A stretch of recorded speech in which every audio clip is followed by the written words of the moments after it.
Good evening, everybody. Good evening, Mr. Chairman. It's still evening? I thought it was morning. Well, luckily it's not still morning, because then we have bigger problems. Little jab. Yes, I know.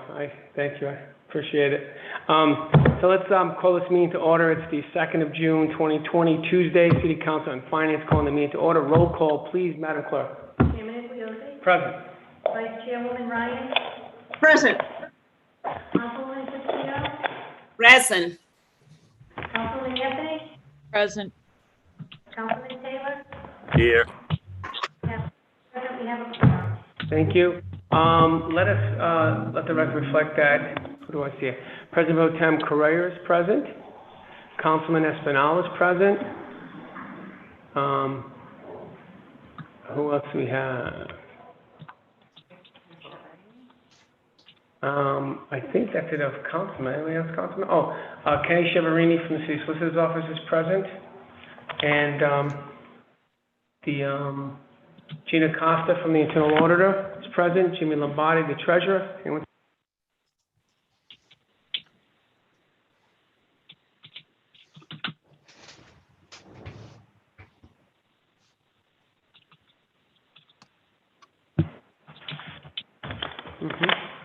You want to text her? Ask where it is. Am I texting? Yep, ask her where it is, or Jimmy. All right. Who else is present? So noted. I know at this time. Can you ask Jimmy to send it, please?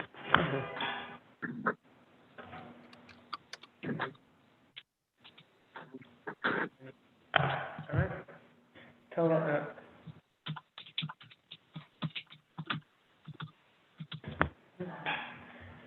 Okay.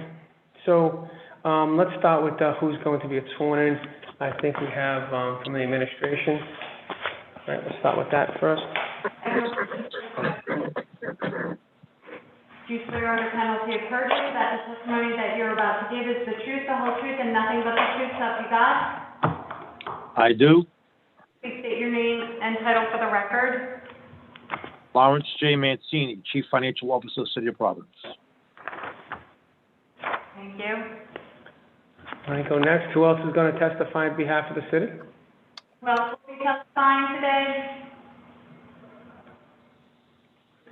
I believe, Mr.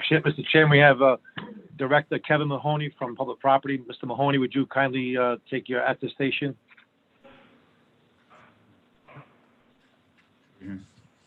Would you say "I do" and tell the committee your name, please? My name is Kevin Mahoney. I am the Acting Director of Public Property. All right. Who else will be being given testimony?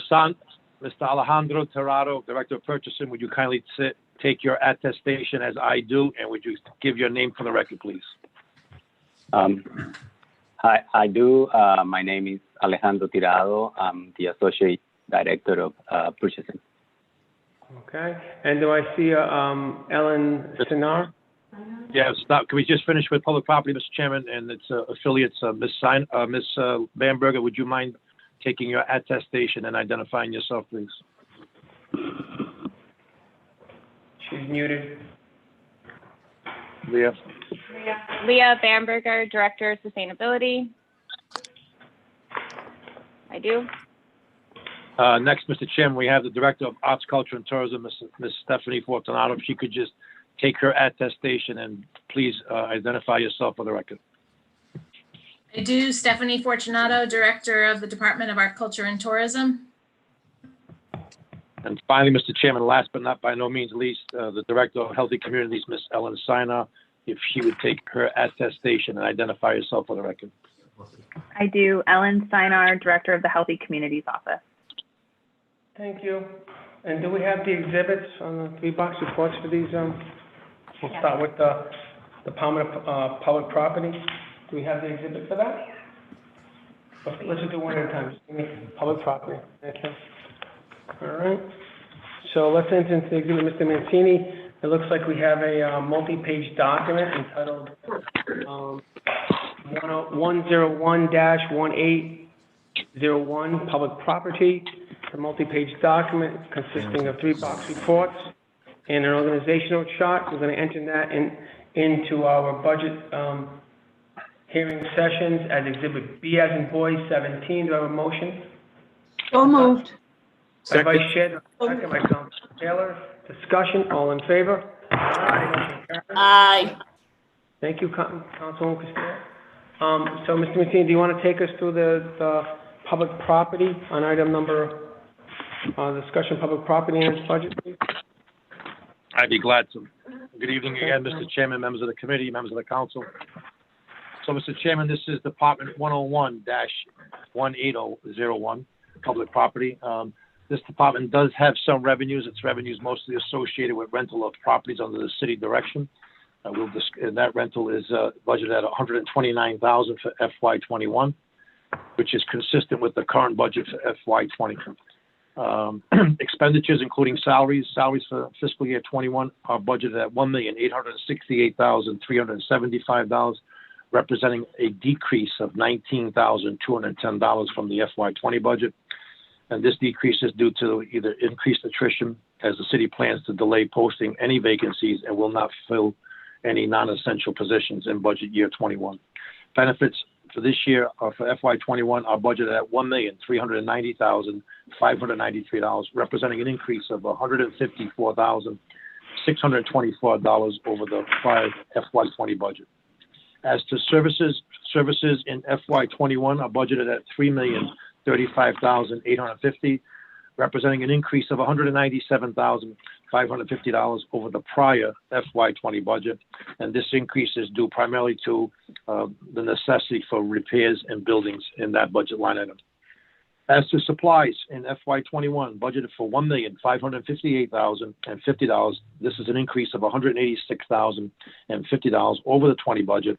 And this increase is due primarily to the increased cost of motor fuel. There is no capital items in this budget. Mr. Chairman, that completes my narrative. With your permission, I would like to move to the 3-box report. Please do, Mr. Mancini. Thank you, sir. On page 102, which is a revenue page, if you direct your attention to the left side box, you'll see where it says rental income. Rental income is $126,600. This, Mr. Chairman, much of this is represented by rental income of approximately $80,000 for the Paul Cuffey School rental paid to the city of Providence, and the remaining $46,000 is the rent that is put on the Providence Emergency Management Building on Charles Street. You may recall that we had PEMA in here earlier, Mr. Chairman. They showed their expenditures in an equal amount of $46,000. I explained to the committee that while no money exchanged through either department, it is maintained merely for opportunity under any federal grants that may be reimbursable to the city that will allow for a rent or rent overhead. And so we put that in the PEMA budget, and an offset is put in the public property budget. Continuing on page 102 in the left box, miscellaneous revenue. Miscellaneous revenue is represented by rentals of various types here in Providence City Hall. And that is a rental item that's been consistent over the prior years. If I may, Mr. Chairman, members of the committee, direct your attention to the center box as we discuss the FY20 budget and the projections for that budget as we have deemed for the rest of this year. It appears that there are revenues that are recorded as application fees for plastic bag exemption, $1,230. That was a newly introduced revenue item after the budget adoption last year. And then there was additional capital projects made of $301,908 from the extension of the Aramark contract with the City of Providence. It's a $1.5 million contract extension and enhancement over a 5-year period. It would yield approximately $300,000 per year. The additional $1,980 was based on miscellaneous items that was added as a payment to the city. You'll see that the rental income is expected to meet its budget of $126,000. And then there were some insurance proceeds of $354,000. These insurance proceeds were associated with the, excuse me, I just checked my notes. It was associated with one of the city schools. You have to forgive me 1 second. I have my notes here. I believe it's the, I think it's the Bartan Gregorian School. There was a insurance claim that was pending, and these were the proceeds that were received in fiscal 20 associated with a claim that began in fiscal 19. But it is predominantly for that claim of $354,000. Miscellaneous revenue represents $10,662 over a budget of $3,000, and that's a positive increase of $7,662. That completes my 3-box report for revenue on page 102. I can entertain questions at this time, Mr. Chairman, or I can allow to continue with the expenditures on page 103. I don't see any questions at this time. Mr. Mancini, please continue, sir. Thank you, sir.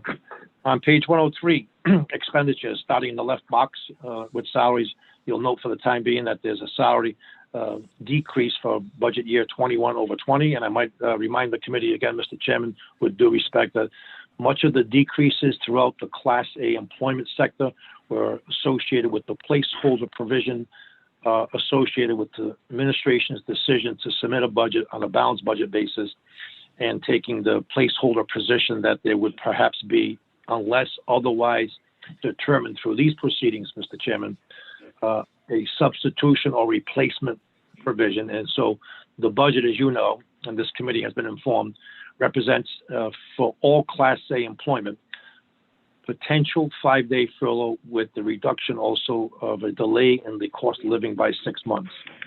I am pleased to report, Mr. Chairman, in last evening's meeting, while I did not have the opportunity to enter much of my comments into the record during your discussion with HR and operations, that the work share program that was discussed last evening, while much was discussed about it last night, I will say this, that I don't think the point that was brought to your attention was that the work share, ordinarily a self-insured employer such as the City of Providence, in fact, continues to pay the unemployment claims of any claimant ordinarily.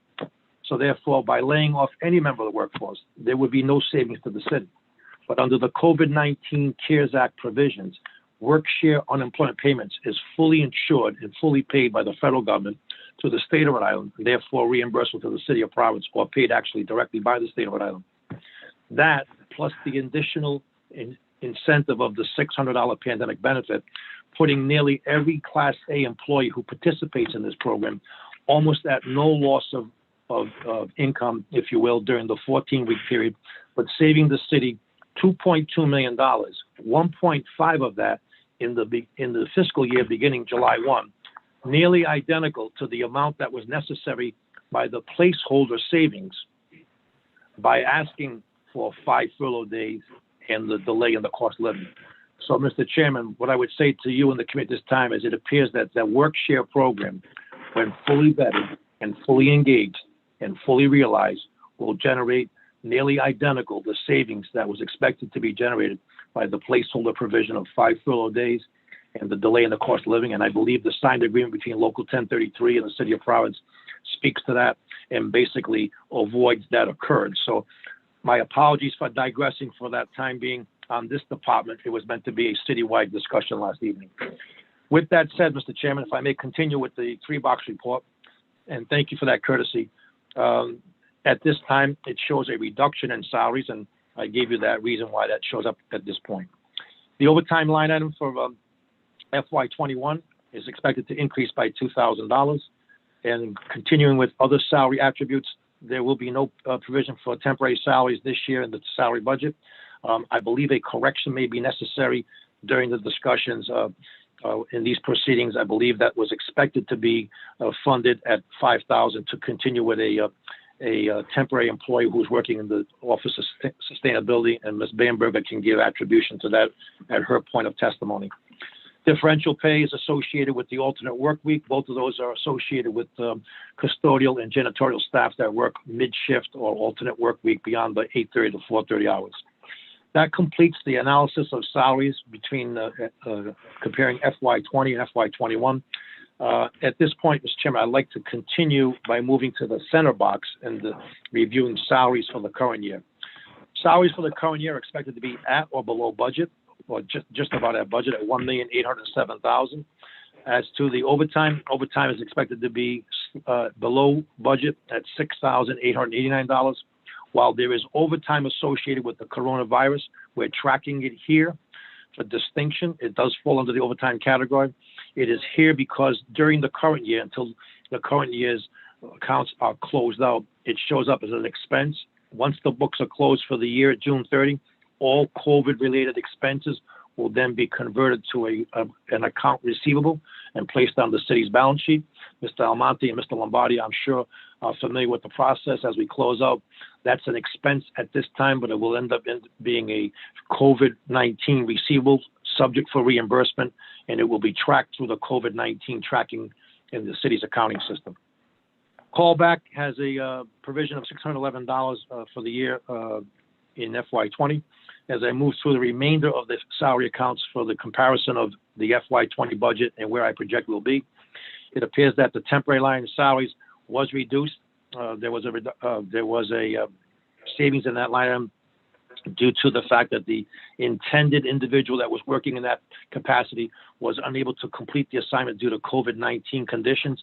And so there was a savings in this year, but it's expected that that individual or that position would be asked once again. And while it was omitted in the submitted budget, Mr. Chairman, we'll hear more about why that position would be appropriate and be necessary as we move into the new budget year. Once again, salaries temporary during the coronavirus was listed at $2,087. That will be tracked and subject for reimbursement. The differential pay for this year is slightly above budget, while the alternate work week is slightly above budget as well. But overall, salaries in this category are at or near budget. And as I complete the year FY20 analysis, it appears that salaries will be slightly above budget at $9,673. If I may, Mr. Chairman, I'd like to continue with the report, moving back to the left column so that we can discuss operational expenses. Fees not classified for FY20 is $1,355,000, and it's been budgeted for FY21 at $1,357,500, an increase of $2,500. Postage for the year, FY20 is budgeted at $2,000 with an increase of $750 for FY21. Dues and subscriptions, budgeted at $10,000 for FY20.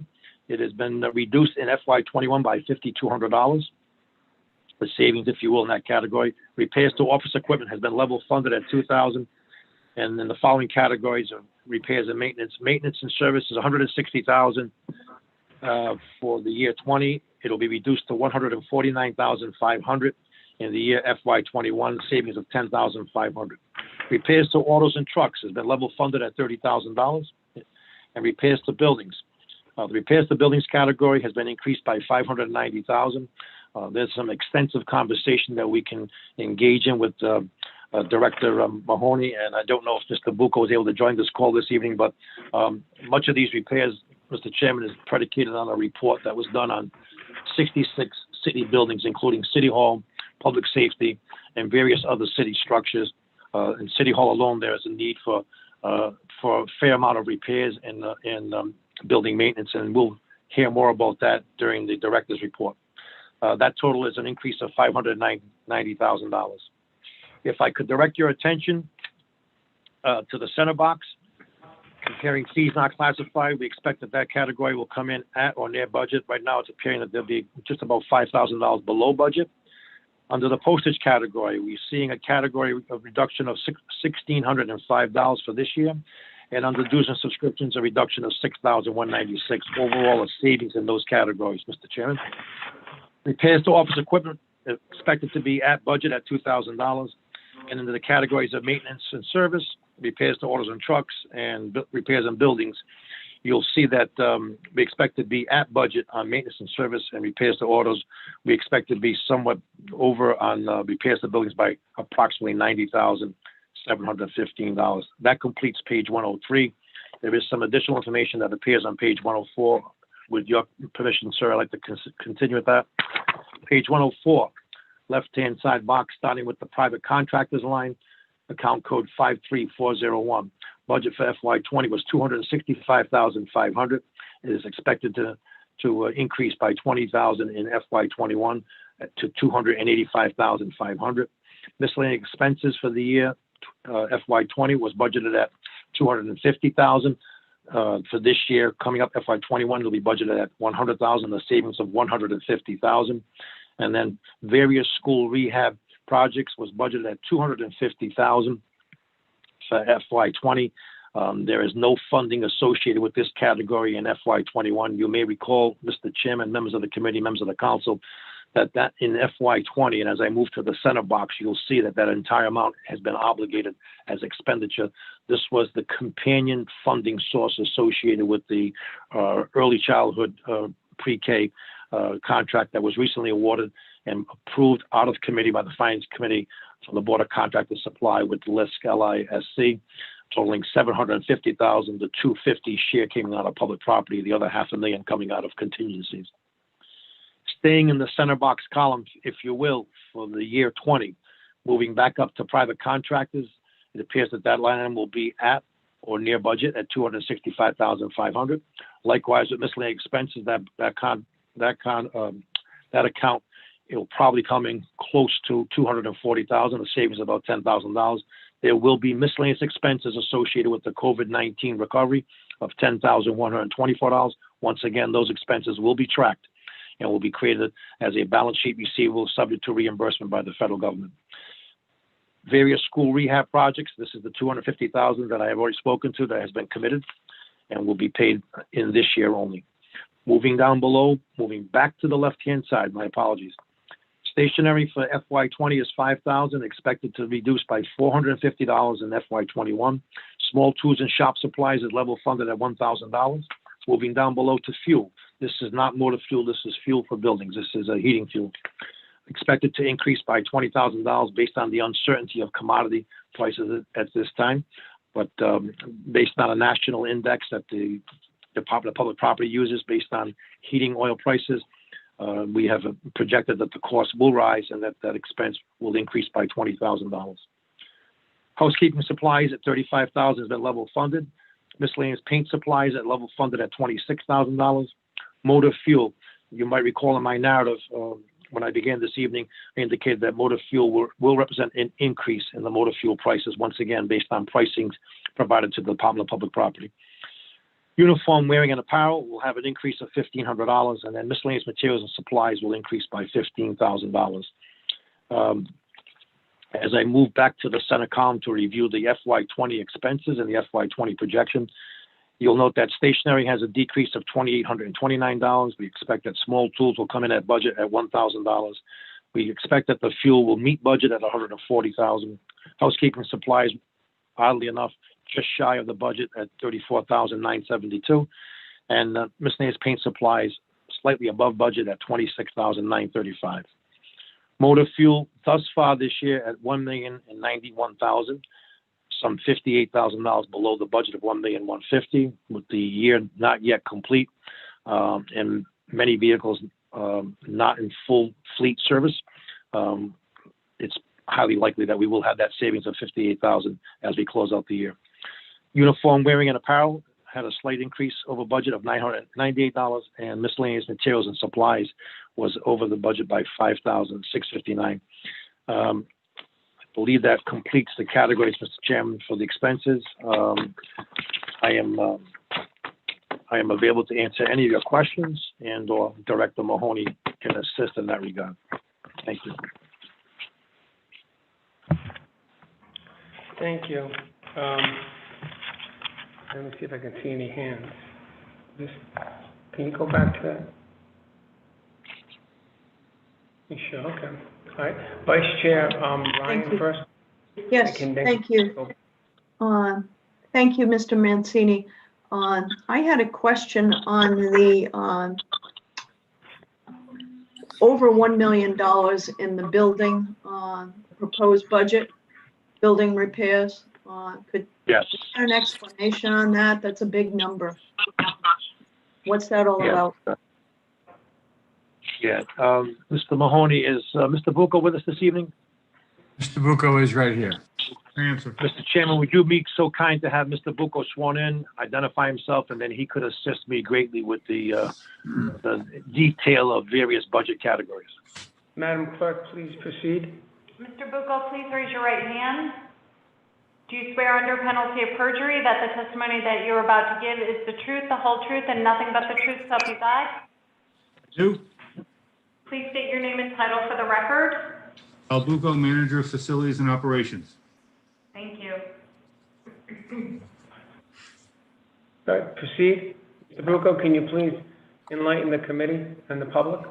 So we, yes, Mr. Chairman, in that category, we did ask for a substantial increase, mainly due to the fact that we this year embarked on a facilities condition assessment.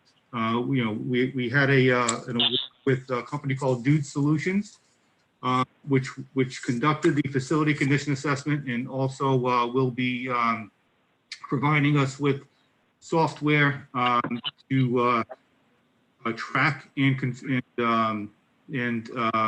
control our work order system, as well as forecast repairs needed for the future actually to 10 years in advance. The preliminary facility condition assessment did note that there were substantial need, immediately need for the upcoming year. That's why we asked for the increase. Immediate needs where? So right now I have a draft form of this, and it will be finalized very shortly. But across the board, throughout many of the buildings, we've had substantial need. Okay, and who did the study, please, again? I couldn't hear you. The name of the company is Dude Solutions. Dude? Dude Solutions. Dude Solutions, okay. And was that an RFP? Did you issue an RFP? It was a piggyback on the Sourcewell contract. This was awarded July 8th, 2019. Okay. Water contract and supply. I think that's fine. My concern on this item is it's a significant amount, and I'm wondering if we shouldn't look at putting this in our CIP borrowing plan, which would necessitate us bringing the CIP back, go forward, unless there's excess dollars in this CIP that we're running with now. With all due respect, Madam Leader, this line item really speaks to items that are in need due to wear and tear and replacement. The CIP has many needs as well, but I believe it's not going to properly fund what we need going forward. This line item is a line item that represents what the needs of this department should be. We've also used a national average that speaks to $1.50 per square foot to extrapolate this number. So in addition to the CIP, which is an investment long term, these would be needed to to foresee the ongoing maintenance that the buildings under our purview would need. As you're well aware, we have many buildings that are aging and of substantial age. Many of them 60, 70 years old, and old buildings wear out. So this investment is strongly needed. Didn't, and I may need a little help from the auditor, Mr. Chair, on this one, but didn't we, didn't the administration redirect $250,000? I'm sorry? No, Are no, you I'm listening? talking, Madam Vice Chair, I'm talking to the clerk. You Okay. have the mic. You have the mic. Didn't the administration redirect $250,000 from this budget to that recent allocation of total allocation of 750? I believe 250 of the budget was redirected. Is that true? Mr. Mancini, do you want to answer the question? Madam Leader, was not redirected. It was actually properly budgeted at a different line item than the line item that Mr. Bucco is referring to, repairs the building. The line item that wasn't used for that $250,000, in fact, was stated as, give me 1 second, Madam, various school rehab projects. And so along the lines of school, that $250 was intended in the 2020 budget to be used for pre-K. And that's exactly what it was used for when it was merged with a $500,000 line item from the contingency fund, and it was provided for the list contract. So it was $250, but not in the line item for repairs to buildings. Okay, thanks for that clarification, but I'll make a clarification as well. The 250 that was used, albeit from a different account, you're saying it was used, it came from public property school rehab. Well, that was the line item that was used. That was the line item that was used to identify the place in the budget, but it was not intended for anything other than for pre-K. And that's fine. The point that I'm going to make, if you allow me to speak, is that the funds were intended and approved in the budget that we're looking at on the previous year's budget for school rehab, pre-K, albeit, but our schools, not private schools. But I'm not going to belabor that point. I want to go back to the building, the large amount in repairs to building, over $1 million that's being projected in next year's budget. And I think it's great that Al has, Mr. Bucco has gone out and sought an assessment of the facilities and come up with a plan and has a work order system in place. Those are all wonderful, great things. Well done on that. My concern is that I disagree that we shouldn't be looking at the CIP to fund these improvements. I think that's exactly what the CIP should be doing. We should be using this. That's a huge amount. And I think we need to consider redirecting some of the dollars in our CIP. I said at the get-go, when COVID started, that it was imperative for us to holistically look at our CIP, our borrowing, our capital improvement program borrowing, to make sure that we are given, knowing what we know now, that we assess every dollar that is being borrowed for infrastructure. And I think this is an example of how we can possibly redirect some of those dollars. That's all. Madam Chairman, if I may. Mr. Mancini. Pardon me, Mr. Bucco. Mr. Chairman, thank you. Madam Leader, thank you for your review of this item. May I say to the committee, if we could have Ms. Day, who is here this evening to discuss her own CIP, it may be appropriate to honor the work that public property has done in identifying, and I can speak as equally as anyone about the necessity of repairs, certainly to City Hall. Many times we hear complaints of things that need to be done. I would suggest that the committee give the opportunity to have Ms. Day speak, and if there's opportunity either in part or in whole, that would be appropriate. Or perhaps by the time these proceedings complete themselves throughout the end of the budget review season, perhaps we'll find other savings elsewhere, similarly related to building repairs or other categories in other budgets that may accommodate what I think is the proper way, because the Public Property Department is the lead and chief department associated with building and building repair. And I think I would value their work over any other concern. But I would ask if we could have this day introduced and sworn in, and if she could give testimony, that'd be great. I value their work as well. Before we do that, Mr. Chair, could I ask our auditor to opine on the use of the CIP borrowing for building repairs in this instance? Madam Auditor? Is that a prudent expenditure? Madam Auditor? Hi. Good evening, everyone.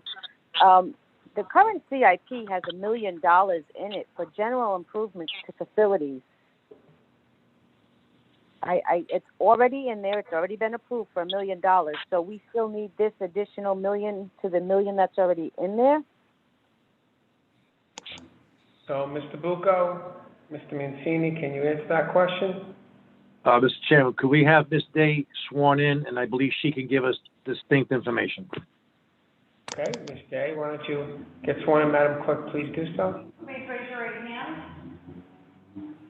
Do you swear under penalty of perjury that the testimony that you're about to give is the truth, the whole truth, and nothing but the truth, so help you God? I do. Please state your name and title for the record. Jordan Day, Senior Deputy Chief Operating Officer and CIP Analyst. Thank you. Thank you. Ms. Day, can you give us some information on that, the question that's been posed? Of course. So, Leader, of course, we can always revisit what is in the CIP. There has been a 2021 to 2025 CIP that's been submitted to the council for their review and approval, which includes a partially funded year. And so I'm happy to open up those discussions with you again, and the whole council, of course.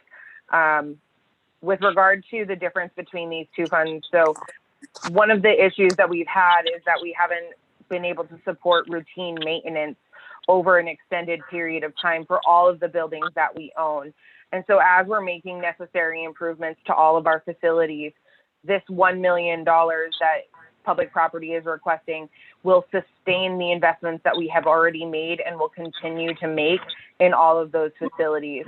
And so it's for wear and tear, not necessarily for large scale capital improvements. So, and the auditor did reference funds that are outlined in the CIP currently, which do, I believe, total about $1 million. They fall into 4 specific categories. And so if something falls outside of those 4 categories, we would not be able to address it.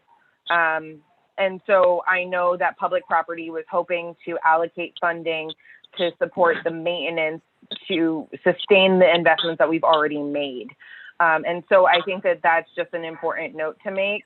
But I do hear you, and I'm willing to have that discussion with the committee at their discretion. I know that I'm later on the agenda tonight, and so I'm happy to entertain that discussion later if we'd like. Madam Vice Chair? Thank you. I just, I just troubles me. That's a huge amount. It's, I'd like to ask the treasurer if he can weigh in on this. And again, I'm trying to get at the financial, is this financially prudent to be budgeting over $1 million for building repairs when we, the council, approved, authorized a capital improvement program for these very reasons. I remember when we were having this discussion that all of the building maintenance and regular accounts were, pretty much stripped, and we borrowed dollars to fund those regular maintenance projects. So it troubles me. Can I ask the treasurer to weigh in, please? Yes, Mr. Treasurer? So if you could put $1 million in that account, I think that's an excellent idea. The problem is that we have not done that in the past, and that we went out and borrowed whatever Exactly. the money to do it. And now I don't know how that money, I mean, you have a lot of money sitting out there, and you have to change your priorities. And one of them should be for our buildings. If you recall last year, the $250,000 was to be used for our buildings to prepare them for the all-day learning. The pre-K learning. Now it's going to daycare centers. Now and that was one of their main priorities. Now, when you have this $1 million, what's the priority going to be? I mean, it's, in my opinion, you should use the bond funds, because that's what they're there for. Now, in the future, when the budget is better, can we put $1 million in? Yeah, you absolutely should. But in a year like it is now, you should be trying to make every cuts in the world and use the bond funds instead. You know, when you borrowed the money, you were in a totally different situation. Thank you, Mr. Treasurer. That answers my question. I think we really need to look hard at that one, over $1 million that's in that bucket. Thank you. Councilman Taylor, I have a follow-up question to the vice chairs, but do you have a follow-up question? No, go ahead. Okay. Go ahead. Mine doesn't have to do with that.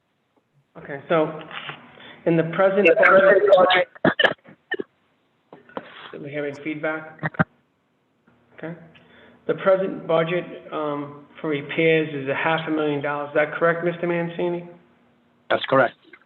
And it's projected to go to spend another $90,000 more. Is that correct? That Go is beyond correct. the budget? Okay. So first, let's talk about that. Do you have the breakdown of somebody has the breakdown exactly where they spent the $590,715 first? And what buildings were repaired and what was done specifically? Yes, Mr. Bucco, do Mr. you Chairman, have that? I would defer to Mr. Bucco or Mr. Mahoney. Thank you. Mr. Bucco, Mr. Mahoney, let's start from there first. Do you have the breakdown of what you spent that money on? Mr. Chairman, I'm sorry, I do not have that information with me at this moment. We can provide a detailed description of where the money was spent through the internal auditor. And then Later. do you have a specific breakdown on where you're proposing to spend? What is it, to go up to $1,990,000? Is that correct? Do you have a breakdown of what you want to spend that money on and what buildings? So, Mr. Chairman, I do have a report from Dude Solutions that details the needs in the immediate year. In addition to, that is in draft form, it's not finalized. These are, again, repairs. So a lot of these are ad hoc repairs as they happen. Something breaks, we need to fix them.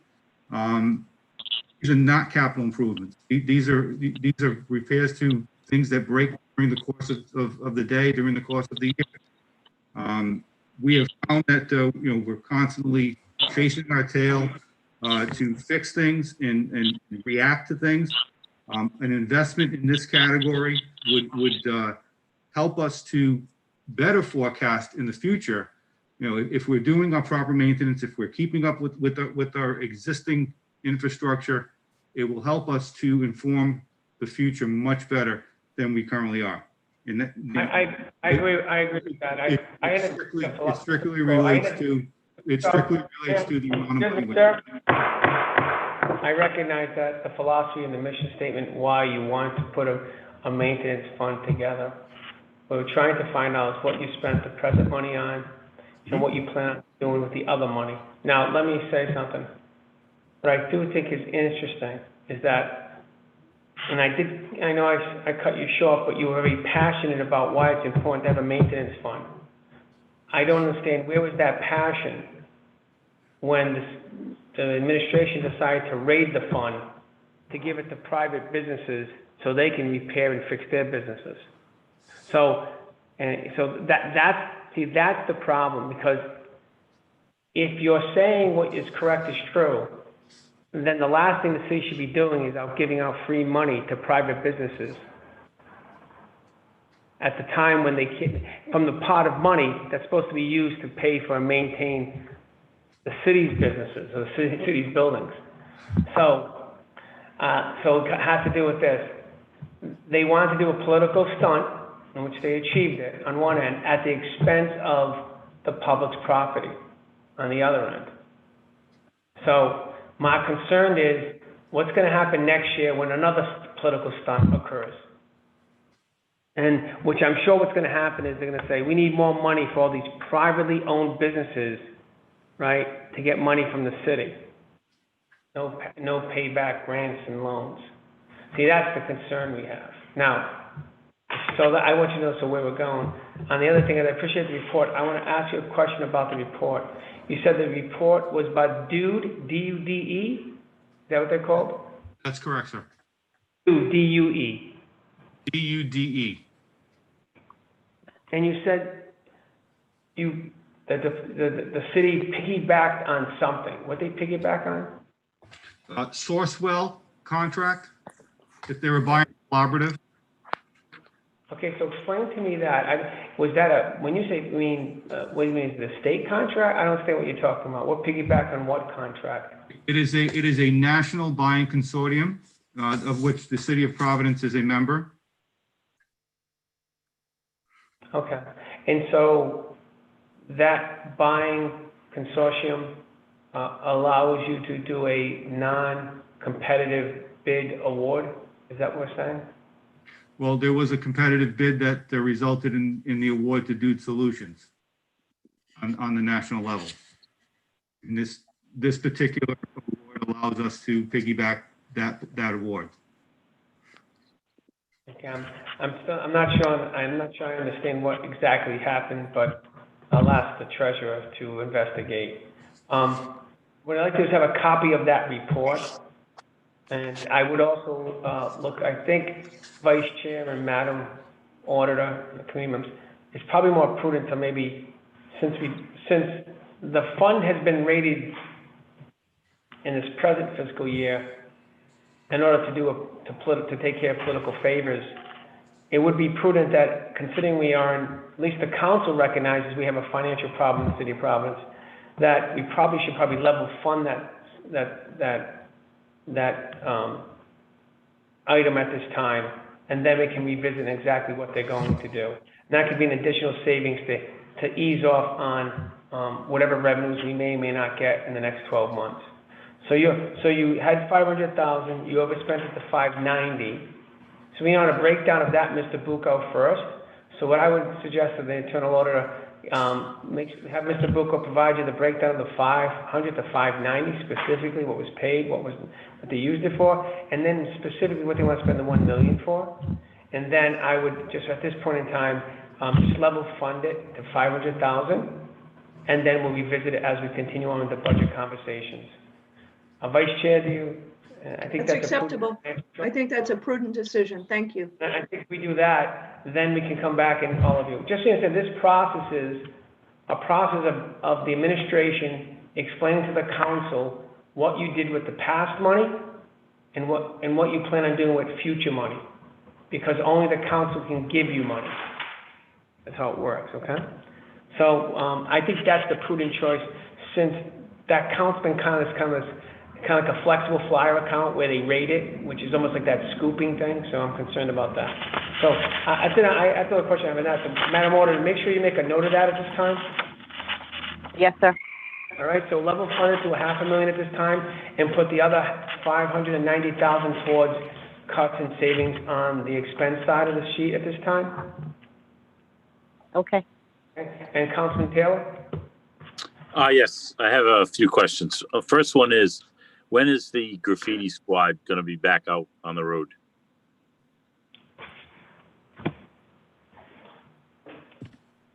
Thank you, Mr. Councilman. Yeah, so we have started, albeit in a very modified fashion, the removal of graffiti, but it will be back in full force, presumptively after July 1st. Okay. And also, what is the status of knocking down the old DPW building? Sir, that is currently underway. The awarded contractor has been working there diligently, doing all of the necessary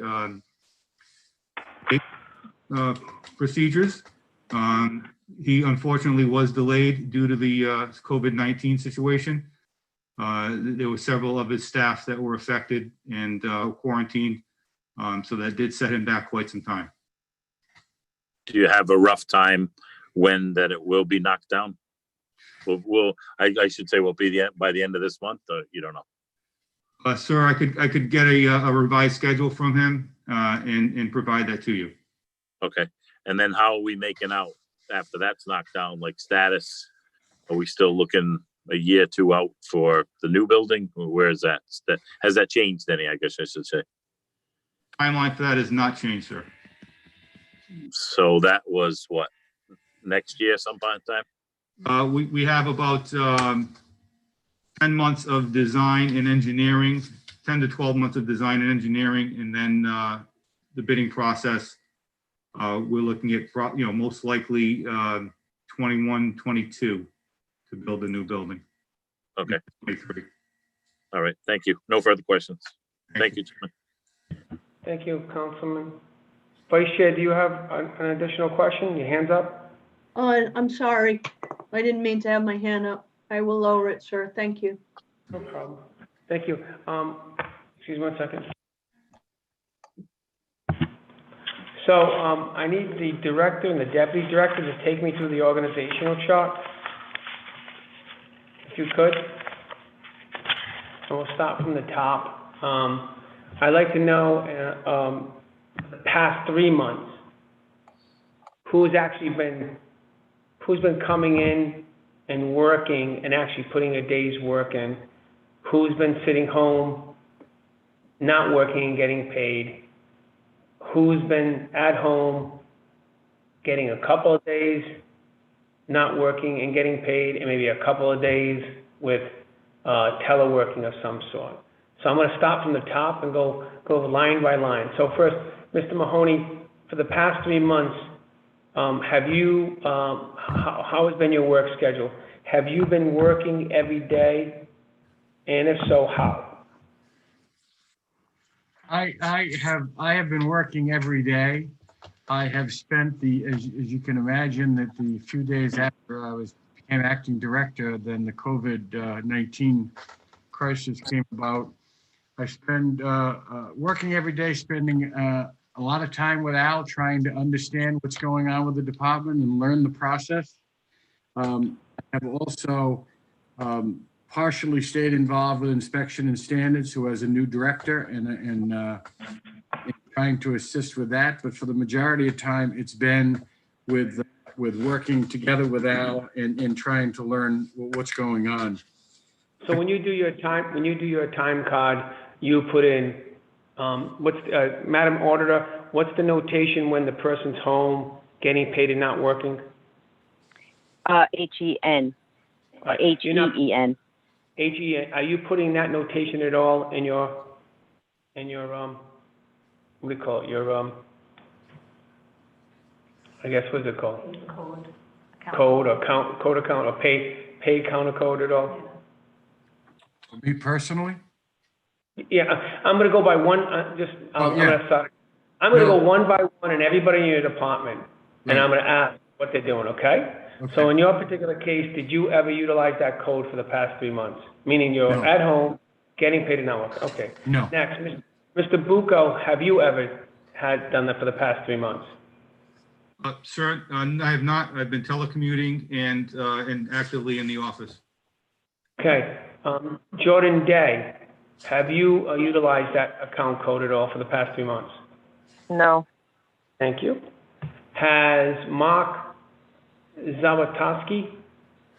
He's not on our payroll. He's a contractor, so he reports to me under CIP management, but he has been telecommuting and working remotely the whole time. Great. All right. How about Alejandro Tirado? Am I saying that right? Yeah, Mr. Chairman, I've been coming to the office almost at least 3 days a week, and the rest of the days, including weekends, I've been working remotely. Have you utilized that account code at all, that you're at home, getting paid and not working, that the internal order described? No. Thank you. How about Alexander, is it Burdick? No. Okay, so they've been coming to work every day? They are actually, Alexander has been working remotely most of the time. Okay, and they have not utilized that account code at all? I have seen his timesheet. He has used that account code. So he has, okay. So he's utilized the account code to stay at home, get paid and not work, right? Oh, no, not that account code. I'm confused. He's using, I'm confused with the codes. He's been working. He's not using account codes to report not working. How about Patricia Jordan? No. No? Okay. How about, I can't see it, Hernandez? Jeremy Hernandez? No. And Francis Gomez? No. So all those people under you have been working and not utilizing that account code of work, home, not working and getting paid. Is that correct? That's correct. Madam Auditor, is that correct?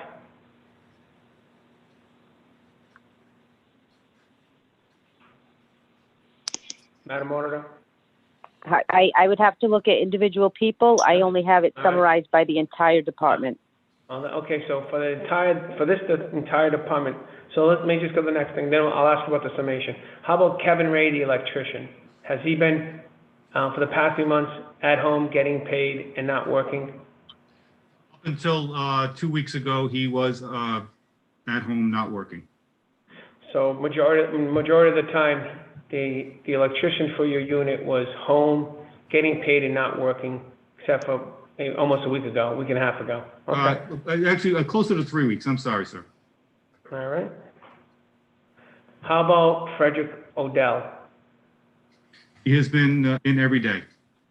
Every day. How about Santiago Quezada? In every day, sir. All right. Also Harold Smith? Harold Smith has been in every day. Vidal Herrera? Vidal Herrera, he had him stay home. He is advanced age and had some pre-existing conditions, so we did ask him to stay home. Okay. How about Carlos Leone? Carlos has been in every day. So I noticed they seem to do, are they just specialize in pool and recreation centers? No, sir. They are all around laborers. That just happens to fall under their classification. But they do graffiti removal. They do building repairs. Do maintenance around rec centers, grass cutting, painting. Is that, Mr. Bucco, is that your graffiti removal crew? Yes, it is. All right. So if they've been working all this time, except one individual because of advanced age, and I think Councilman Chief Taylor mentioned it, how come graffiti removal has stopped these past few months then? Sir, I've had them actively sanitizing city buildings and properties, vehicles, and the like.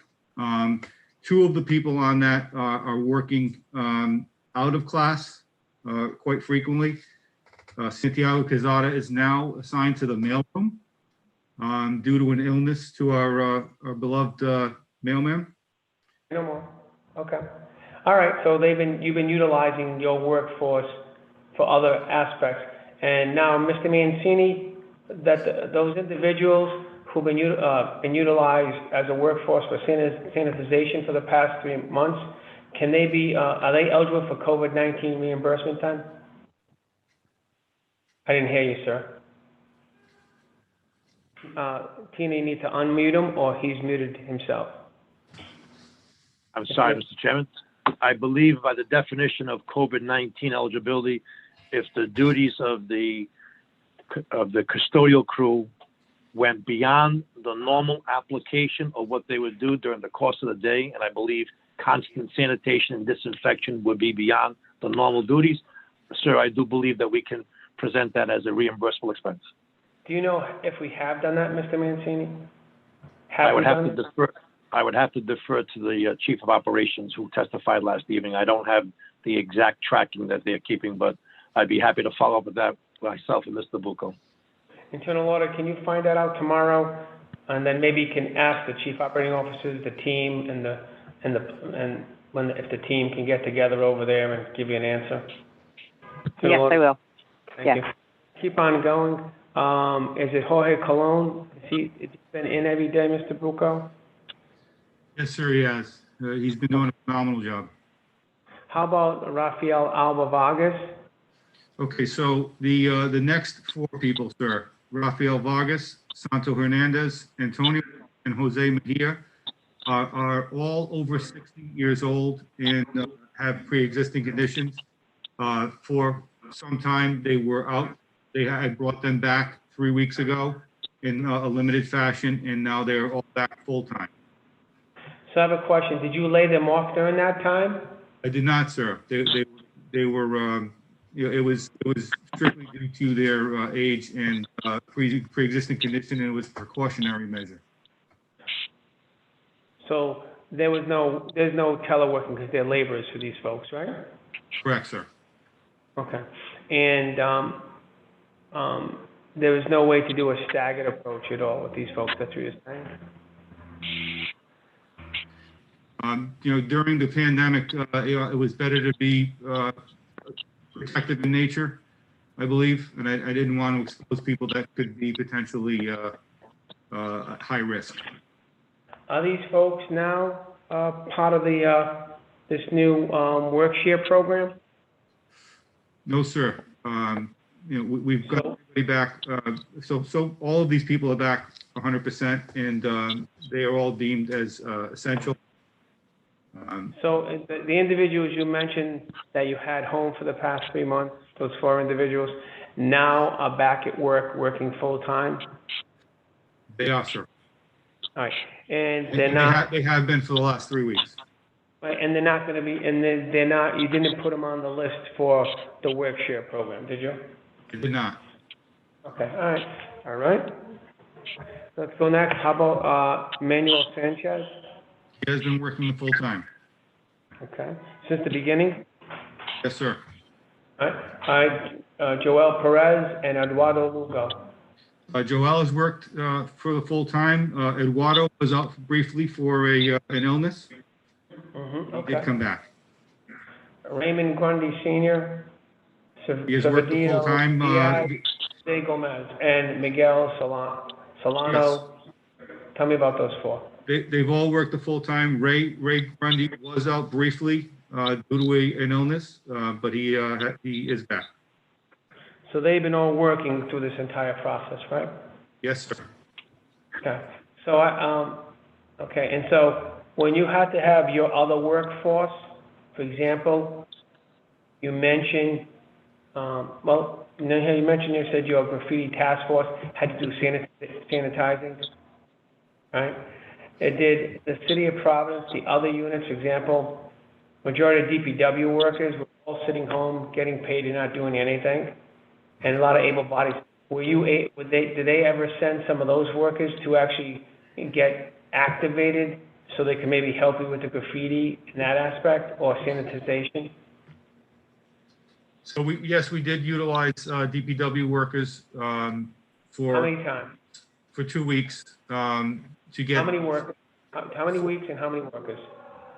4 workers for 2 weeks, and that was to get caught up on spring cleaning, grass cutting, in the like. So let me ask you the next question is what about the graffiti? Excuse me, those 4 workers, were they on regular time or overtime? Regular time, sir. Okay. And were they all sitting in a vehicle by themselves? They were. Well, they drove their own vehicle to a site and were worked at that site. Okay. So they drove their own vehicle to that site work and drove home. Is that what you're saying? To the best of my knowledge, I believe they punched out at DPW. Okay, so, all right, so let's keep on rolling. So now let's go to, is it Leah Bamberg and that crew? Miss Koo, King? Do they, for the past 3 months, were they working every day or sitting home, getting paid and not working, or a combination of? My team and I have been working every day remotely. And every day remotely, so you guys never utilized that code at all? No, we have not. Okay, so, all right, and, is you and your team now part of the work share program? Yes, we are. Okay, so you'll be, working 3 days, still remotely, I gather, is that what you're saying? And then and not working for 2 days and getting paid by, as layoff, is that correct? It depends on the employee. I will be 4 days and my team will be 3.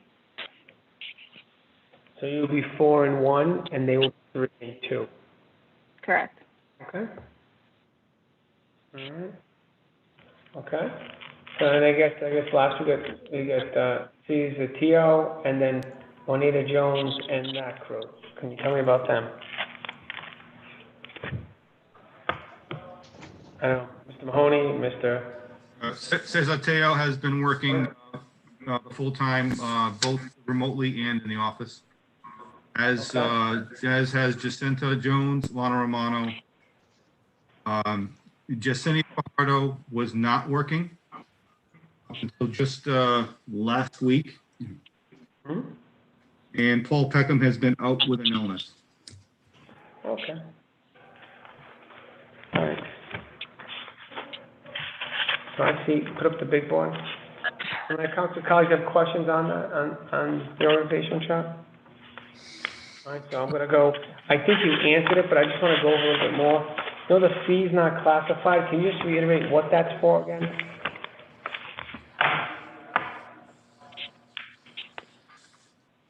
He's not classified, sir. That pays the city's water and sewer bills, the public property insurance premiums, this repairs needed at 444 Westminster Street, a VIN machine, VIN inspection machine, and vehicle registration renewals. Okay, do you have that breakdown specific, because you went pretty fast, so, say it again, it pays for repairs too? I'm sorry? It pays for These are repairs? so we have a triple net lease at 444 Westminster Street. Okay, yeah, that's one. And how much is that? Out of the 1.3 million, how much goes to that lease? 95,000. Okay, so now where's the rest of the $400,000, $450,000? $450,000? Did you say $950,000 is the lease? Did you say the lease is $950,000? Did I get that right, or did I hear that? No, I have $95,000 for repairs related to 444 Westminster Street. I thought you said you're paying the lease out of that. No. Okay, Mr. Mancini, where are they paying the lease out of? I thought that's what he said. Where are they paying where's the lease payment from? The lease is paid, Mr. Chairman, the lease is paid and charged to several city departments and agencies that occupy the premises of 444. Department of Planning, the Law Department, Inspection and Standards, various departments. And where is the rent payment in their budget? Under rentals, not classified. Okay, so it's not on the fees not classified, right? Okay. It is not. It is not. All right, so it's under rental, so we'll get to the rental. So let's go back, so the 1.3 million. It's under rentals in each of those departments, Mr. Chairman. In each of those departments.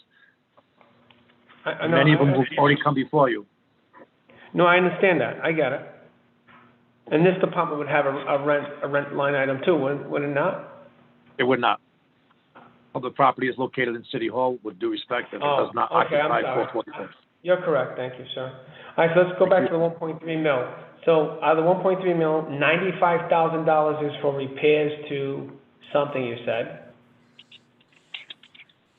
Repairs related to 444 Westminster Street. I have a question. Wouldn't the landlord be responsible for repairs for the building? With all due respect, sir, we have a triple net lease at that location, meaning that we Okay. are responsible for any and all expenses Okay. related to So building operation. So let's talk about this present year. You got $1,355,000 allocated. You spent $1,350,000. So far you spent $95,000 for 44. Okay, now let's talk about the other one, basically 1.2, million. So let's go on. What you spend the rest on? That is all actually water and sewer bills for the city. Water and sewer. Correct. And do you have that broken down? I don't have it with me, but I can certainly provide that for you. Now let's talk about the water bill. And so is it water for the schools or just water for which buildings? Or everything? Municipal only. So so how many buildings, so I'd like to have the breakdown of what portion is the sewer bill and what portion is the water bill. And the sewer bill is paid to whom? I mean NBC? Yes. Correct. Yes. Okay, all right. So it's an NBC bill. That's correct. Uh, And do you know how much we pay NBC? So I'll be I'm happy sure between, to break down. I'm sorry. I'm sure between Mr. Bucco and Finance, we can ascertain nearly immediately for internal audit the cost of the information. Okay, and I presume the water bill is paid to the Providence Water Supply, is that correct? That is correct. Okay, all right. Internal Auditor has a question. Internal Auditor? Hi, yes, thank you. You had a purchase order for $700,000 for Providence Water and $400,000 for NBC. Is that the norm for the year? Yes. If I may, Finance, yes, Mr. Chairman. So those bills are traditionally paid by the Finance Department through its administrative assistant.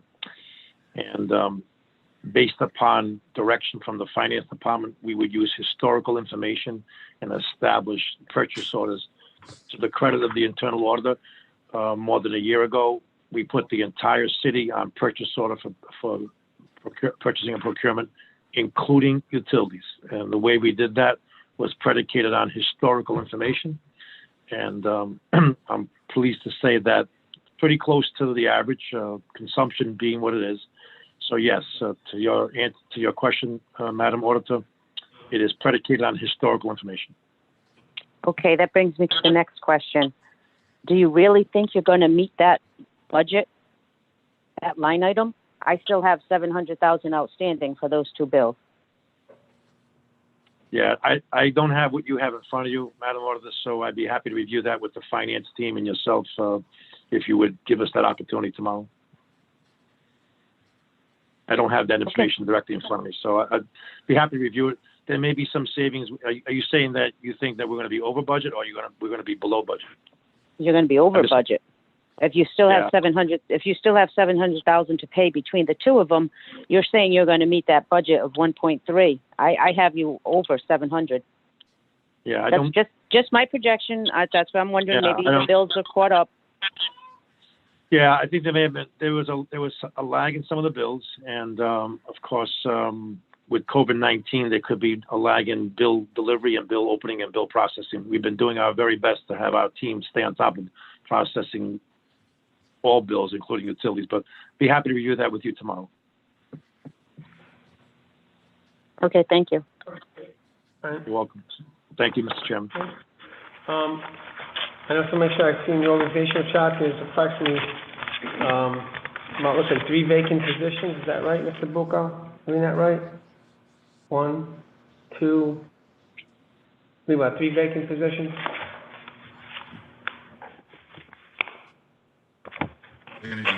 Yes, that is correct, sir. Okay. And I advise you, like I advise all the other department heads, not to hire anybody at this time. I know that supposedly there's a hiring freeze, but yet it seems that the administration still is hiring people on contrary to their own statement. So I advise you that because do not assume money will be in the budget for those 3 positions. Okay?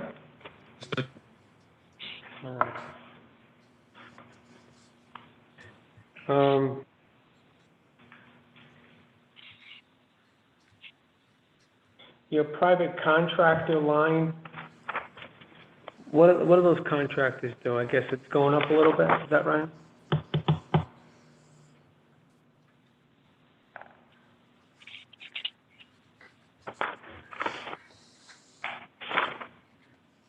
that right? Yes, what would you like to know? It's going up. Can you tell us what you spent the money on for this fiscal year and what you plan on spending it for the next fiscal year and why you need more? So captured in that line item are the management fees for 444 Westminster, which includes the maintenance person that's permanently on site there, the stationary engineer. That includes the decorative lighting maintenance, parking for employees in public property, energy monitoring program, security alarm monitoring, fire and alarm inspections, and an ad for the computerized maintenance management software through Dude Solutions. Okay. All right. Any other questions, committee members? Let the record reflect that President Martin. So noted. I just on a sidebar, Mr. Bucco, and please give me a call tomorrow. Give me a status on the new Neconic Recreational Center. The fact that pretty much it seems like your department's been pretty much running the past few months. That you should have gotten really pretty far on request that started a year ago. So, forward an update, and if you can't get hold of me, contact the internal auditor, and I'd like to have an update on that project, please.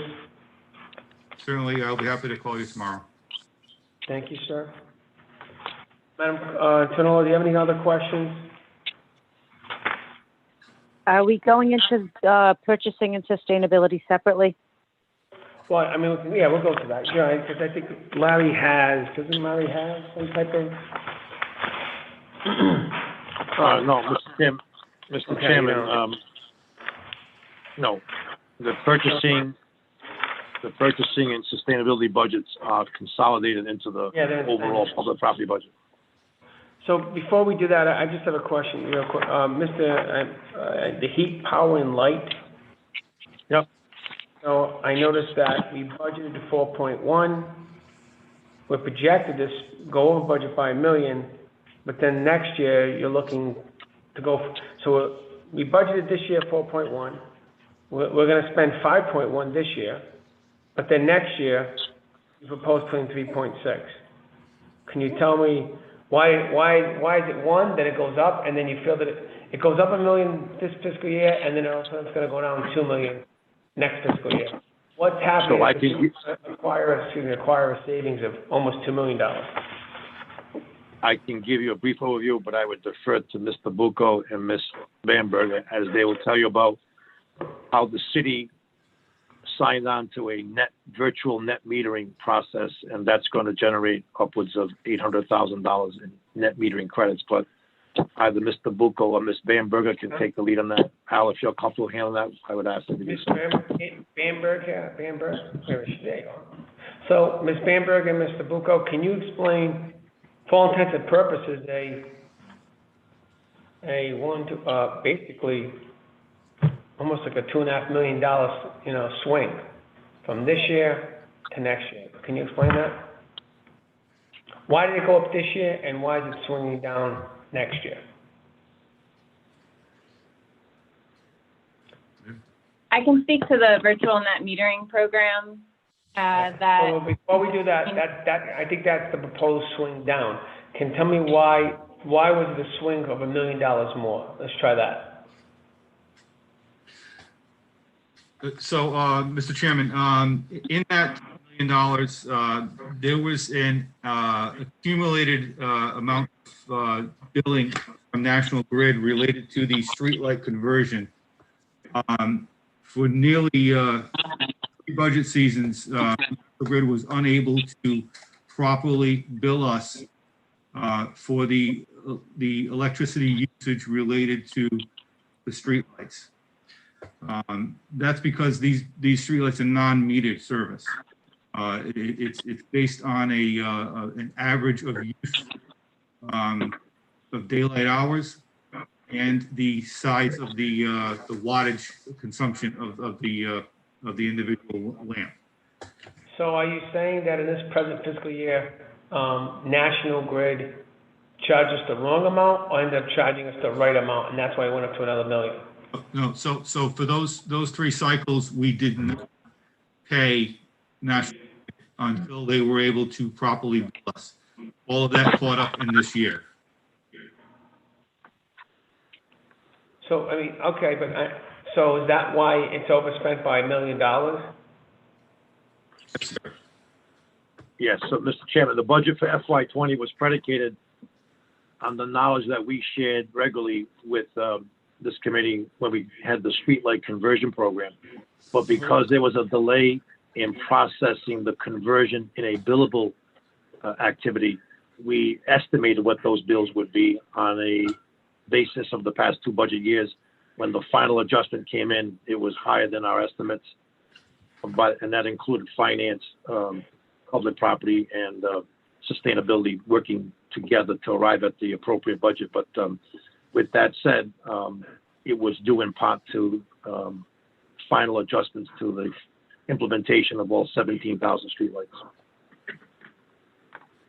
So the 17,000 streetlights, are they officially all converted to LED? Yes, they are. All right, and now the streetlights and the poles, the streetlights and it's the actual arm owned by the city, but the poles are still owned by National Grid, is that correct? No, I believe.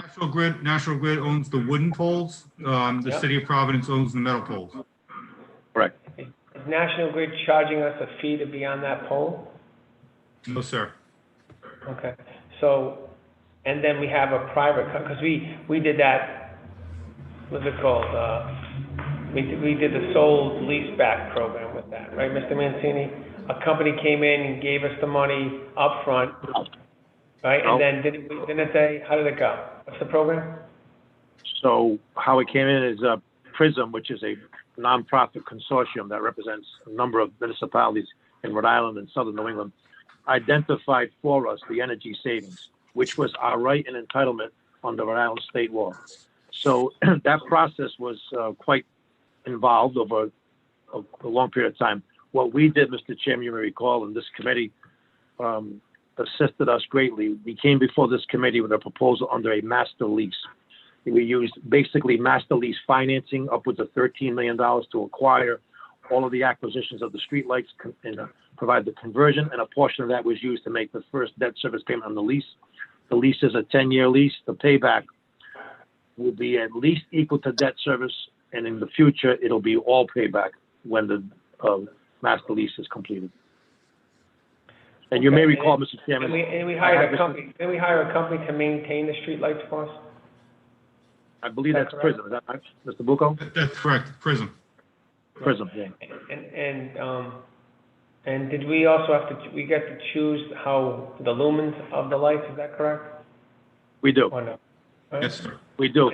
That was one of the delays in the billing because we had requested a lower lumens application, and by the time that was literally street light by street light. That process was street light by street light.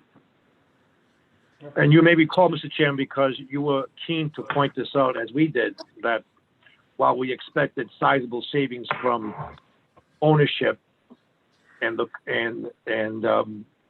consumption would go down, there was some offsetting loss to the city, if you will, because the distribution and transmission charges were increased and were approved by the Public Utilities Commission on behalf of National Grid across the system. So while we would hope to have gotten all that gain, there was some of that gain was given back in other rate changes. And Well, I know that you're aware of that. Yeah, I'm aware, thank you. And I remember that because I'm always wary of when you have National Grid sponsoring the legislation for cities and towns to do what we did. Because what they get out of it was no responsibility of the lights anymore, no maintenance of the lights anymore, just to send everybody a bill. So it definitely was a win for them. And then of course, and Mr. Chairman, Chairman, I will say that I think over time we will benefit by it too, no doubt, no doubt. I know that Ms. Bamberger can speak to the sustainability of that and the things that are positive about what we did.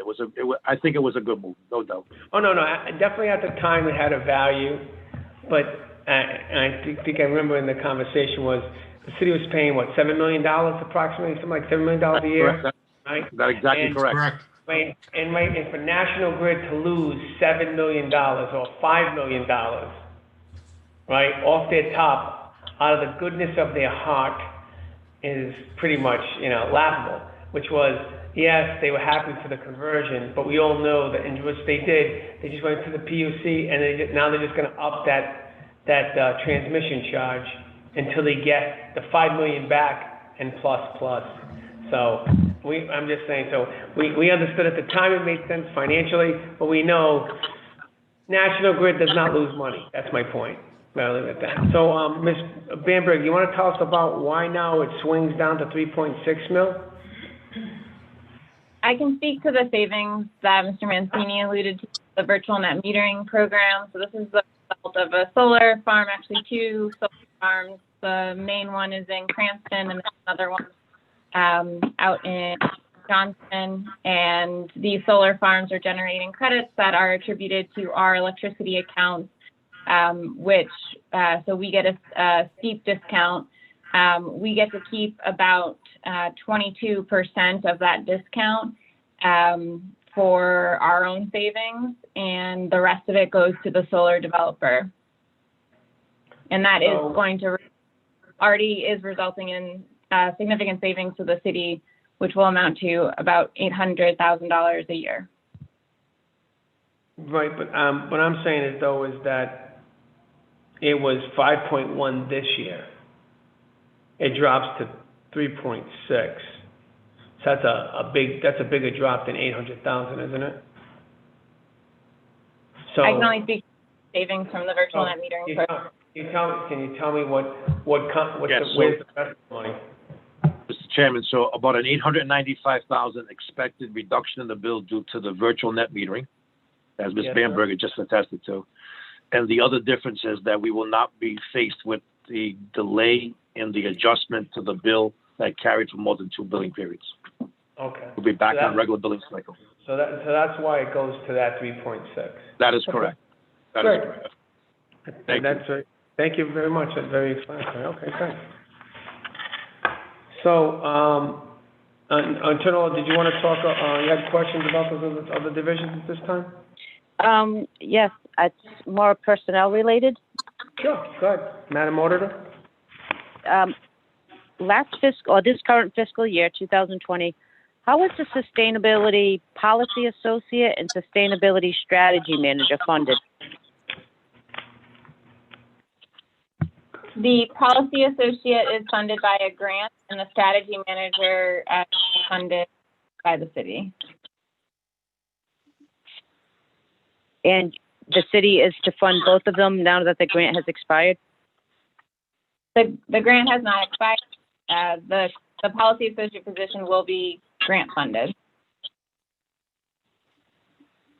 Larry, is there an offset for revenue for them, for that grant? Give me 1 second, please.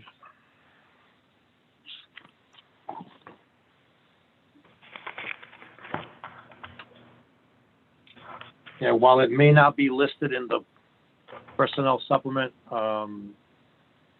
we will provide you with the appropriate documentation that the grant does exist and that it will support the position. Where will the funding go? The funding will be used as an offset to the cost of salary within the Department of Public Property. Okay, Mr. Chairman, just so you know, both of these did not have funding last year, and they are getting fully funded, except for the one for the grant, this year. Just wanted to make you aware of that. So just hold up a second. So which one's getting funded by a grant? Both of them or one of them? Ms. Bamberg? No, the policy associate. The policy associate is grant funded. The strategy manager is not. Okay, so that's the, where we put in the actual city ordinance that says that once that position you mentioned, which is not, was it grant funded last year? Is that what it was? They were. The strategy So the grant expired, right? We have a second grant that's funding the policy associate position. Let me just write this down. I may be confused. The policy associate position was grant funded last year and grant funded this year, right? Okay. What's the other position then? The strategy manager. The strategy manager. Last year. Say it again. I can't hear you. It was partially funded last year. The strategy manager position was partially grant funded last year, partially city funded. And this year it is transitioning to being 100% city funded. What was the partial fund? Was it an 80-20, 80 grant, 20 city, 50-50, 60-60, what? It was about 50-50. Okay. And so now that position is, the grant's no longer available. It's gone, right? The grant has expired, yes. And on the organizational chart, where is that position? The sustainability strategy manager reports to me. But are they on the organizational chart? I don't see it. I can't see it, it's so small. Let me see. They are.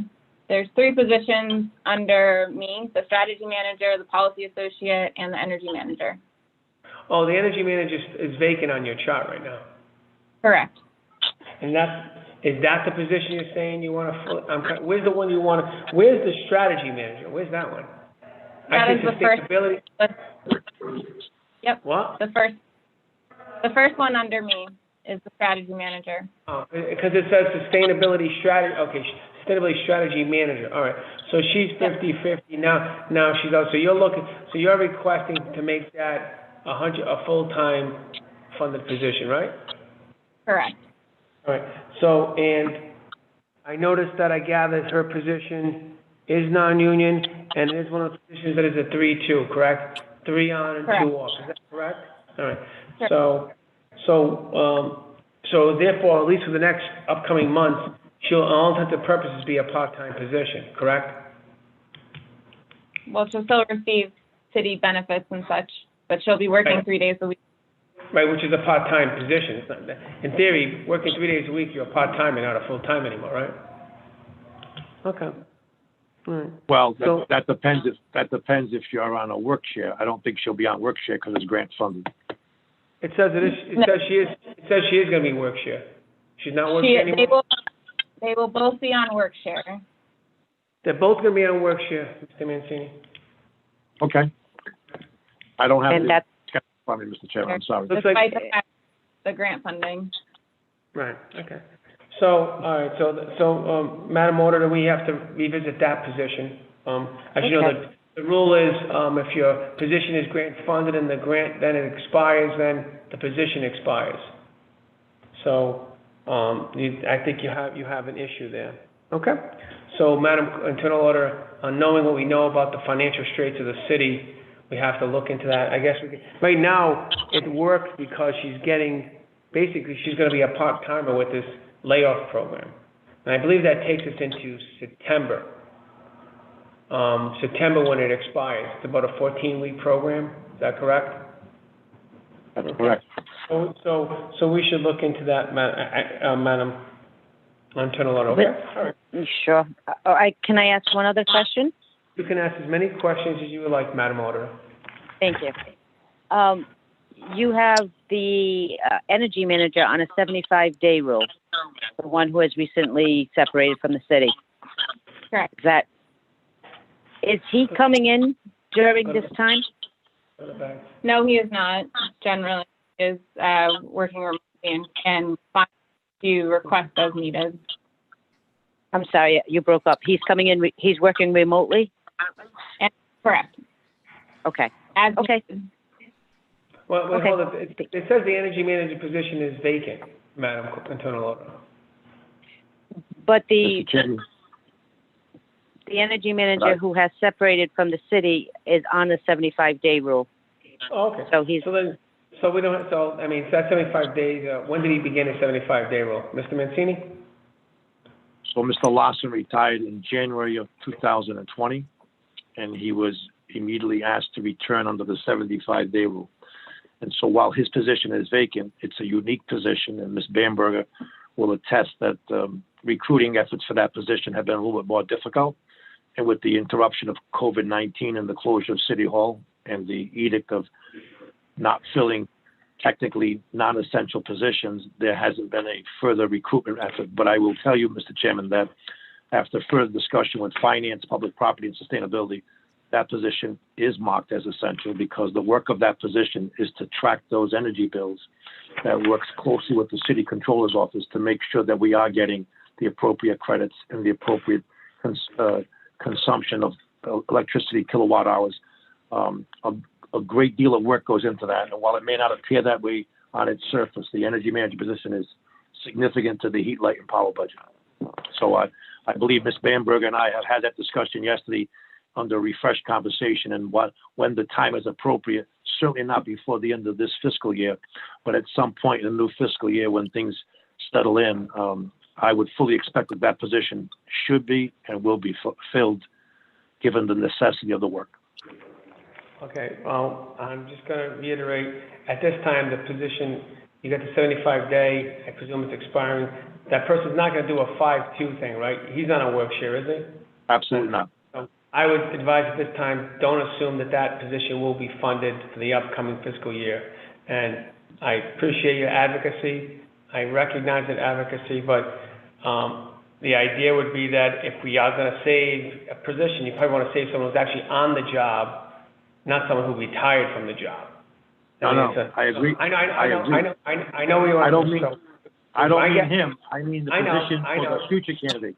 I got it. And Mr. Chairman, may I say? Hang on. I got Mr. Lombardi's hand up, and I got Councilwoman Anthony's hand up. So, excuse me, Treasurer Lombardi, and then I have Councilwoman Anthony. Just a quick question. Do we still have Silent Sherpa or whatever it's called? Silent Sherpa? Don't they review our energy bills? Do we have a company that reviews our energy bills? Al, can you respond to that? Or Leah? We do not have Silent Sherpa anymore, no. How long ago did they go? Constellation Energy does a review of the energy of the utility bills, but not to the level that the energy manager was doing. So they do provide data to us as part of the aggregation, but there's nothing like having someone in-house reviewing the bills and validating the expenses. So since you Mr. took Lombardi, hang on 1 second. How much do we pay that private company? There is no cost to that section of what they do. They are an energy provider that purchases energy for us through auctions. All right, Mr. Lombardi, then Councilwoman So Anthony. is that through the League of Cities and Towns? It certainly is. So don't they have a nonprofit that oversees the billing and making sure that it not month to month, I get that, but they oversee the overall billing, don't they? They do, and they do provide data. So how much money has this gentleman saved us since Constellation took over? That, by reviewing the bills? Mr. Chairman.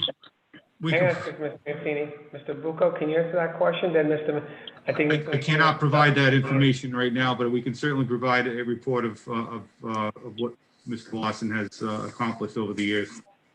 Not over the years, since Constellation took over. Okay.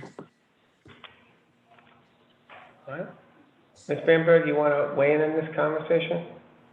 I would just add that there's some billing oversight that Constellation is able to provide. There's still a lot of manual entry that needs to happen to continue managing our energy to the standards that we've been doing over the past, since 2010, really.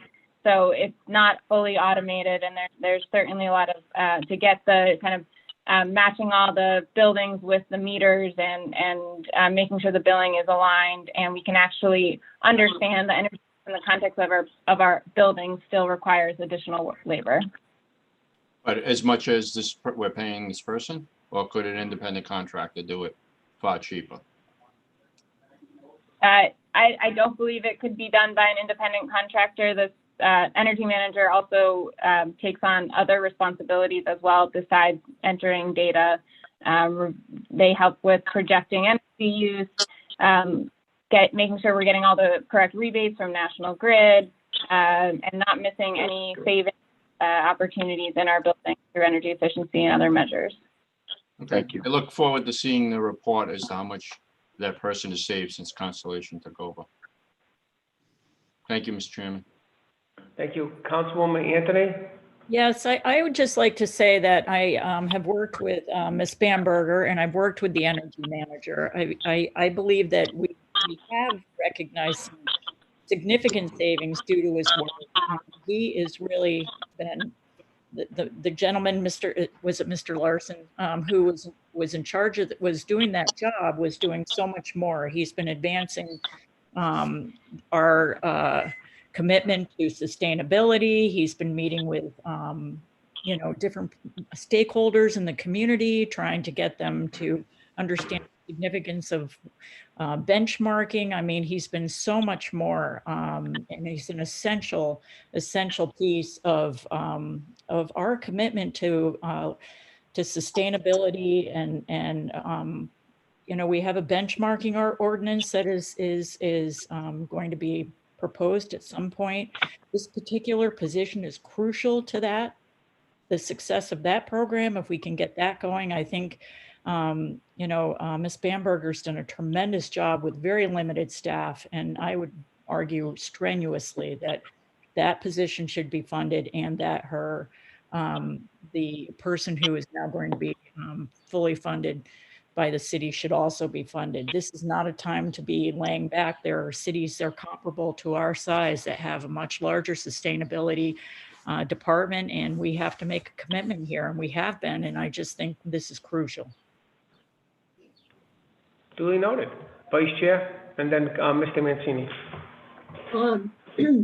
I would like to echo my colleague, Councilwoman Anthony. I too have worked with Mr. Lawson and the Office of Sustainability.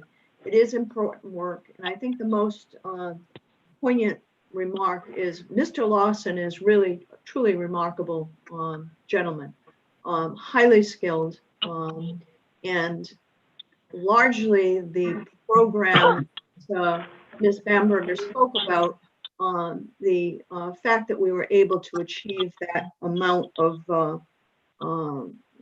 benefit, the $890,000 or whatever it was, is largely attributed to his skill set. Having said that, I don't know how we're ever going to replace him. I don't know how you're going to find anybody with him. He is truly, I would venture to say, I don't say this very often, I truly think he's a genius. He had a tremendous skill set, and I don't know how we're going to replace him, but we're in a very difficult financial period. And I think that the treasurer's comment about trying to find, if you will, a sustainable solution to, replacing him with a company or other measures we should be looking at. He's only here for, is it 75 day, the 75 day, we only have him for 75 days. And we've been utilizing his expertise since January. I think we need to find a sustainable solution to the loss of a highly technical, extremely credentialed, wonderful resource that the city of Providence has been utilizing for many years. I personally was very, his loss was significant to the city on a whole bunch of levels. So I concur with my colleague, Councilman Anthony. Leader, if I may, sir. Mr. Bucco, do you want to join on the fan wagon? Oh, no, I wanted to thank the Madam Leader and Councilwoman Anthony for those very strong words and kind words regarding Mr. Lawson. But I will say that while we have him back on 75 days, he has been working 2 days a week during that period. So we've been extending him out as long as possible, knowing that this is going to be a very challenging position to fill. So we do thankfully have him with us for another length of time. Thank you, Mr. Mancini. You want to jump on this conversation? I do, sir? Mr. Chairman. I want to thank, first of all, I want to thank Leader Ryan and Councilman Anthony for your high compliments for Mr. Lawson. The reason why I say this, Mr. Chairman, is that finance works very closely with sustainability and energy to help us build, monitor, and manage that budget. And if not for Mr. Lawson, who was able to successfully navigate through the backload of the conversion bills, we may have paid almost $1.8 million higher than we should have. That's the first thing. That doesn't come to light in the budget, but it was expected that it would have been that much higher. And as Ms. Bamberger points out, it's more than just energy overseeing bills. It's load management. It's knowing when the appropriate savings for an investment can or will generate the payback. So do I believe that position, like any position, should be considered and be weighed before the next budget is approved? Yes, but I will tell you that in addition to the energy savings, in addition to the sustainability work, it is clearly vital to the work that the finance department does with its budget. On a $5 million energy budget, that position has been vital to what we've been doing. So I put that on record, Mr. Chairman. Thank you for that opportunity. Thank you. Vice Chair, you have a follow-up? Just that I recognize the statements that Mr. Mancini just made. I think we're all talking about someone who is tremendously skilled. I think from a financial perspective, we have a duty to look at all avenues to replace this person or to replace this loss of a tremendously valued employee. I don't know how much more savings there are if we had him for more than 75 days. And I guess that's the question. So, although I think he's great, I think he's wonderful. I know that he's helped the bottom line tremendously. Again, I think we just need to open our eyes and be mindful of a more sustainable direction. That's all. Thank you. Thank you, Vice Chair. And Ms. Bamberger. Mike Bamberger. Yeah. Thank you. Yes, thank you. I just wanted to thank Leader Ryan and Councilman Anthony for those remarks. And my team and all of us are committed to continuing to seek opportunities like the virtual net metering project to save the city money down the line.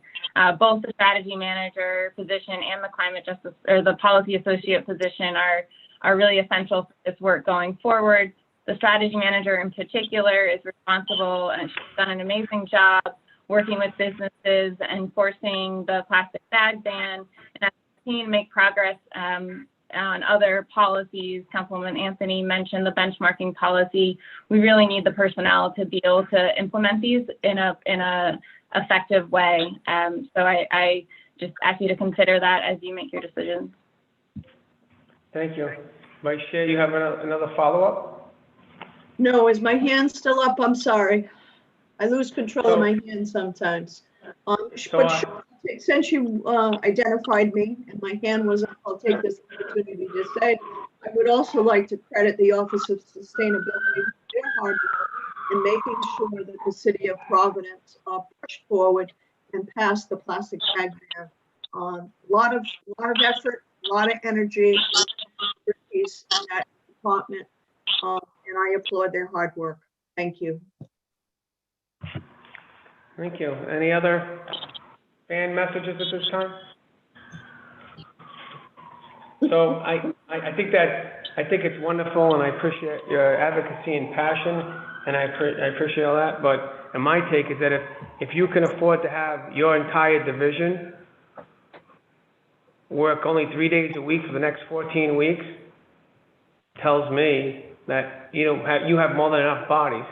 As well as when I look at the laundry list of all the people that the city of Providence laid off, from recreational departments to traffic engineers to the superintendent engineers, the city of Providence pretty much laid off, all in my mind, clearly they feel these are non-essential. The city can actually function with all these folks working part-time. Listen, hang on.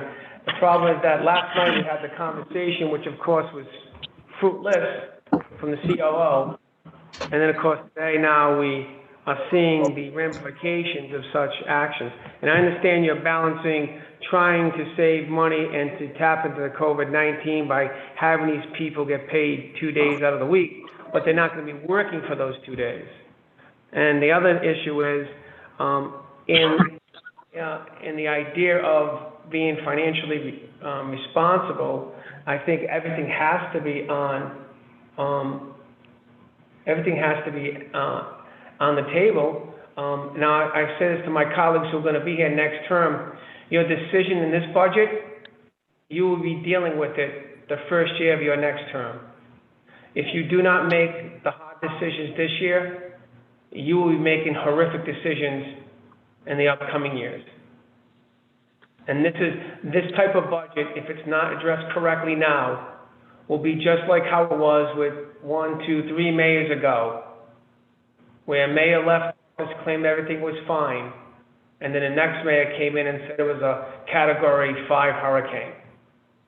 And I understand it's hard to understand because you feel that maybe you don't agree with the messenger or don't agree with the facts of the case or what people are saying in your ear.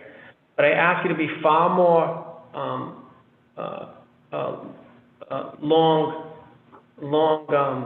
thinking in a marathon way, not a sprint, because you are going to have major financial problems every year coming up. So every position you want to save and every department you want to save today is going to cost you twice tomorrow, if not 3 times. And I know you don't see it because you didn't live it, and I understand you feel that maybe, it's just hyperbole or mere puffing. But we have to make the hard decisions. It's easy to make the easy decisions. And I think all your departments are wonderful. Everybody does a wonderful job. No one's saying you're not. But I'll be honest with you, I don't know how all of you are going to have a job a year from now or 2 years from now if we keep on spending like drunken sailors on shore leave when the entire finances of the world and the city are in jeopardy. That's the problem here. And I'm going to keep on saying it, and I'm going to keep pushing it, because I know it's difficult to really comprehend what's going on financially. The state of Rhode Island is taking serious, drastic measures as we speak right now, and the city has done nothing in the past 3 months, and now is doing this work share program for the next 14 days. The city has done nothing in the past 3 months to do any type of financial prudent or conservative measures. Okay? Now, as we move forward, at the end of the day, all of you will be living with the budget that you're going to have to deal with in the future. I'm going to do my part to help you, although you don't want that help. But I'm going to still do it because I'm not going to do it for you. I'm going to do it for the people of Providence to make sure they're in the best financial position possible. So this way, all of you don't have to make the hard decision when you're first year of your next term. Or by the way, the last year of this term. Because it's going to be tough. Everybody needs to really start looking at what the numbers are and what's really going on, and start really getting honest about what's happening. So I'm going to keep pushing that at this time. But also, I do know that, as you know, we're coming upon curfew time soon from the horrific events last night. And it looks like the city's going to be in that process for the next few days, dealing with and people who are not protesting for a just cause, but people who want to riot and hurt the city. People protesting for a just cause have every right to do so, but the rioters and the people who are just trying to hurt our city, they shouldn't be welcome. And they did a lot of damage throughout the city, the entire city, from firebombing the DOA building to destroying Westminster Street. That's nothing to be proud of. The city lost control of itself. We lost complete control of the city. Think about that. Downtown proper was completely chaos. We did not have enough police, did not have protection, and all those store owners fighting to survive were pretty much even further put behind the financial proverbial number 8 ball. I gotta tell you something. We have some issues here. So I really get concerned about this. Now, don't get me wrong. If council members want to save a person and save a job, then make sure you put forward that person's name and job and send it to the internal audit and the treasurer, and then you can give the justification to save that person and job. But then on the other end, I ask that council person to also show a cut in the budget that you want to cut on one end in order to equate for you to save that person or that job. Because right now it's a vacant job. Right now it's not a funded job. Since you want to create a new job, then I suggest you also have to do the other hard part, which is you also now have to come up with a cut on the city side of the budget in order for you to get the job you want. And that's fine. So that's the challenge you give to all council members and committee members in that view. Because it's not fair to the internal auditor or the treasurer, all of us, in order to say, to put a job in the budget for you, but then you also expecting me to find the cuts to pay for that job.